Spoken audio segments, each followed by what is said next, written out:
Welcome to the program, man. Thank you. How did you get into theater? I actually started whenever I was 4 years old. Four. And I wasn't really supposed to get into it. My sister did stuff at 1960 Playhouse. Oh, yeah. And my mom got sick of me being with her while they were in rehearsals, so she threw me into Peter Pan to be a little into it. So, Was that with Tina? Who was that? Yeah, I think it was Tina Cafe. Okay, yeah. I think it was her. And then after that show, my parents just thought it was a really great use of my crazy energy because I was the kid on the baseball team who would take his glove and throw it up in the air and do dances out in the field and get into trouble with the coaches. So, do you enjoy baseball? Or? No, I hated it. So that was like, let's get him into baseball. Yeah, pretty much. And then after that, I kind of stopped for a while, and then I got involved with Ace Theater majorly, and I actually grew up doing theater there. Really? And my first show there, like my first big show, was Hey Ho Pinocchio. Okay. And I was Cricky the Cricket, and my sister was the Blue Fairy, so it was a lot of fun. Okay. And that was the first show her and I ever did together that we were kind of side-by-side characters all the time, and then I just started getting really into it and started loving it more and more, and I did Best Christmas Pageant. Yes. We wrote a show called Aesop's Fables. It was a comedy. It was so funny. And just loads of other stuff, Babes in Toyland. And so going on in my teenage years, I kind of stopped for a while because it just wasn't the cool thing to do anymore. So you didn't do it in high school? I didn't do it my freshman and sophomore year. I got really involved with choir. Right.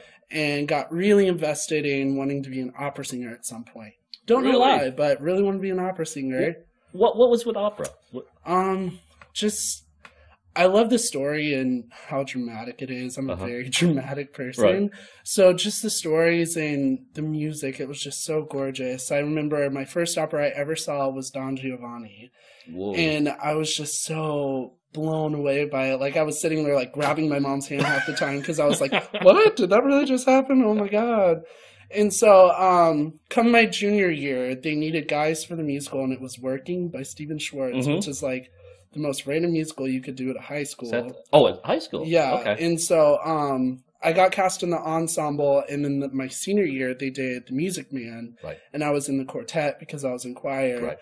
And so after I did Music Man, I was like, okay, maybe, musical theater is my calling, and I should try it. And it was like a year after I graduated, and I went to a Royal Caribbean cruise line audition. Yes. And I was so ready. I was like, this is going to be awesome. My best friend came with me, and she did the dance part, and then I did the vocal. Yeah. Going to my audition, I was singing 16 bars from Spring Awakening's Left Behind. Piano starts, I'm like, okay, you can do this. As soon as I'm supposed to sing, nothing came out. And so I botched the entire audition, and I heard him whisper to the lady, he's not ready yet. So I just kind of, took a break. I started working for real jobs, as people call them. Yeah. And come about a year later, I get this Facebook invite to auditions for Spring Awakening at this new theater company and theatrics. Go and audition. I got cast in the ensemble of Spring Awakening, and then the theater company went under. So it's like, maybe this isn't my calling. And the day before they canceled the theater company, I quit my actual real job. I was working at Hubble and Hudson and left because I was going to be making enough money. Next day, theater company closes. I'm out of work. Luckily enough, one of the girls in the cast was like, I know Main Street Theater's looking for a guy for their tour. And I was like, tour? Hey, I want to go across America. Well, come to find out, it was with their youth theater, and it was Schoolhouse Rock Live. And we went to elementary schools all around Texas. We went from August to December, then the end of January, all the way up until May. So I did that, and then I somehow segued from the second half of our tour doing Smokey Joe's Cafe over at the Owen. And I found out because my sister, she wanted to get back into theater. And she was like, come do this with me. I'm going to be really nervous. I was like, okay, I'll go and audition. Like, come do it with me? Yeah, come do it with her. So I went and auditioned with her just to see what it was like and ended up getting cast. And I was like, why not? And so ended up being a really awesome experience. My director was Carol Lamont, and her. We got so close during that. And after that, we had the Monty Awards. and I won the best lead actor in a musical for that, and then went into White Christmas, and then Travis said he needed guys, and now I'm here having fun. It's too bad about the Royal Caribbean. Yeah. Because I heard that, that's a great time. It is. I was talking to all the people who are like, they're re-auditioning, trying to get their contracts renewed. Right. It's like, it's great. Everybody hates us on the ship because we do all of our work before you go on the cruise. So whenever you're on the cruise, you hang out all day and then perform at night. And it's like, damn, that's a dream job for me. Oh and you get paid for it. Exactly. You're getting paid to have fun and then go on stage and have fun. Oh, so man. It's the dream. I've heard some really good things about that. Yeah.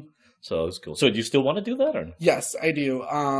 Right now I'm working for an investigation company doing drug tests, and the plan is that I'll go back to school at some point and actually go to college, major in it, and then get out of Texas. And I want to go to Chicago. I don't really want to go to New York at first. Really? Yeah.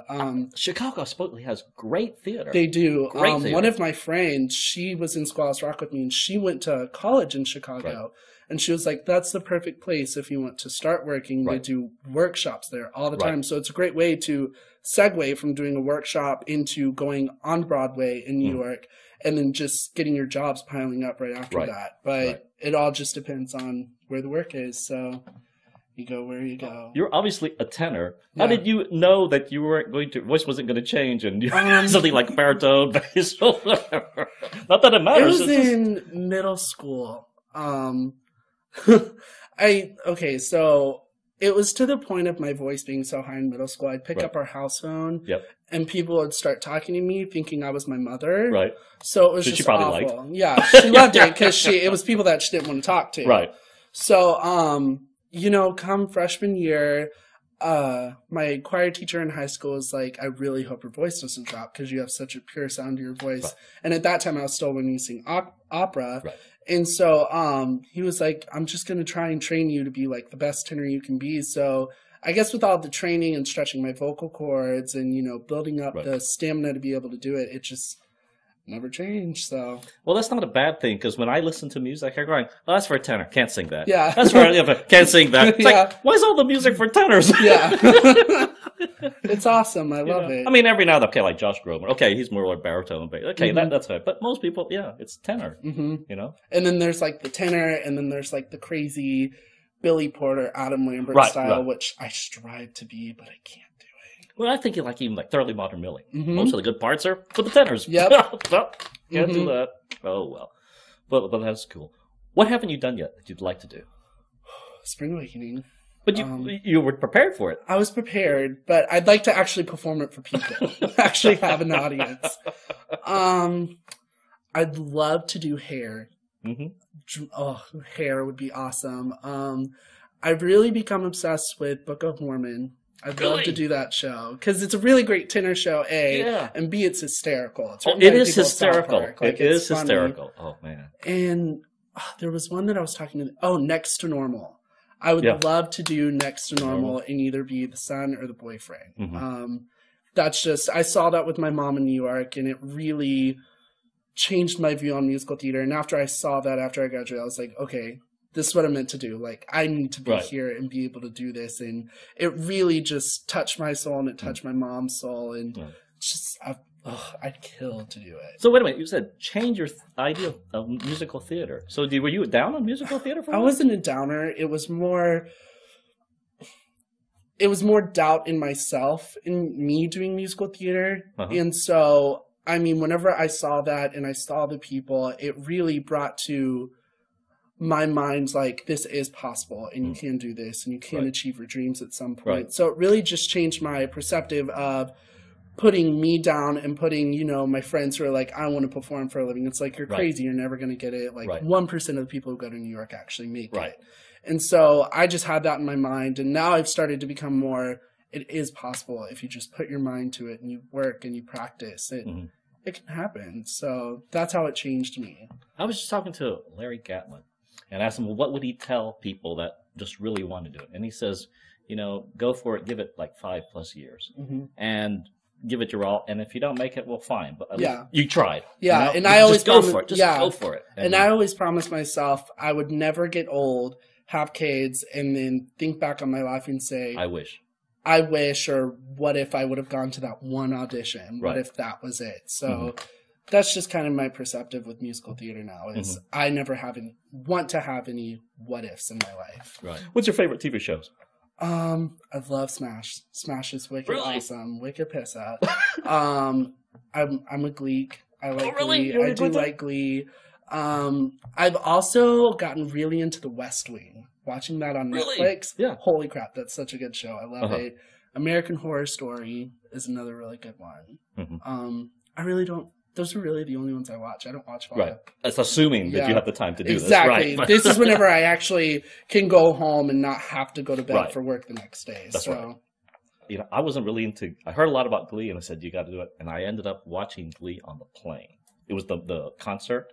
Just loved it, man. Yeah, it's just incredible. They're all so talented, and just the way they interpret a lot of the songs, I really like, and the way that they change them up. Like I remember on one of the episodes, they did a like really slow version of "Girls Just Want to Have Fun," and Finn sang it, and I was like, "This is awesome!" I loved it. It was great.